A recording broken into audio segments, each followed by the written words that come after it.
ខ្ញុំនឹងចាប់ផ្ដើមផ្ដល់ដំបូន្មានគ្រូជោគជ័យរាល់ថ្ងៃដូច្នេះសូមស្ដាប់មុនសិនចាំជឿពេលក្រោយអ្វីទៅជោគជ័យបាទសង្គមមនុស្សយើងតែងតែជឿជាក់ថារូបភាពនៃភាពជោគជ័យគឺផ្ទះធំឡានទំនើបឬការងារជាក់លាក់ប៉ុន្តែបើសិនជារូបភាពទាំងនោះមិនសមស្របទៅនឹងបេះដូងនិងចិត្តយើងទេការសម្រេចបាននៅរូបភាពខាងលើវានឹងមិនផ្ដល់នូវសុភមង្គលឡើយជោគជ័យពិតគឺមានសញ្ញាណនិងឫសគល់ចេញពីខ្លួនយើង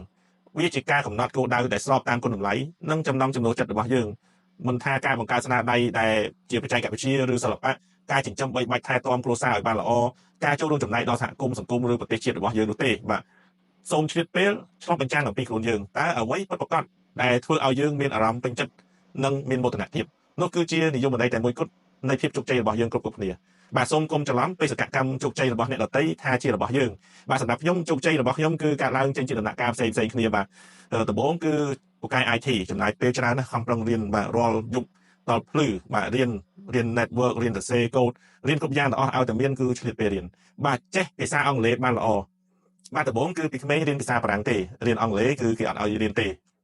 ដូច្នេះយើងខំប្រឹងរៀនអង់គ្លេសធ្វើម៉េចរៀនបានល្អ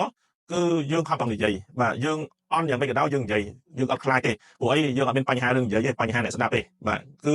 ខំប្រឹងនិយាយសាកល្បងប្រើប្រាស់វារហូតដល់តែពូកែបាទមើលកុនស្ដាប់ចម្រៀងជាភាសាអង់គ្លេសបាទនេះគឺជោគជ័យក្នុងភាសាអង់គ្លេសជាសមាជិកគ្រួសារដែលចេះយកចិត្តទុកដាក់និងគ្រប់គ្រងគ្នាបាទហ្នឹងគឺត្រូវអប់រំចិត្តរបស់យើងបាទត្រូវតែចេះគ្រប់គ្រងសមាជិកគ្រួសារដឹងអំពីអីពេលណាទៅជួយពេលណាត្រូវអប់រំគ្នាមិនបាទជាមន្ត្រីមួយល្អបាទមានលុយចាយល្មមបាទចេះសន្សំចៃ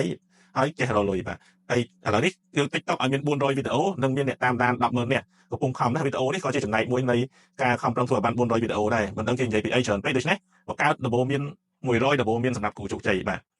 ខ្ញុំត្រូវចេះភាសាចិនកំពុងរៀនតាម app Duolingo បាទកសិដ្ឋានអន្តររបស់ខ្ញុំអាចចិញ្ចឹមកសិករបាន200គ្រួសារបាទយើងនឹងសារល្បងហើយចុងក្រោយគឺសុខភាពល្អនិងសេរីភាពក្នុងការដើរលេងបាទចុះអ្នកវិញតើគួរចាប់ផ្ដើមពីចំណុចណាបាទសូម comment ហើយចែករំលែកតគ្នាខ្ញុំអិនមាននេះគឺជាដំបូន្មានគ្រូជោគជ័យទី1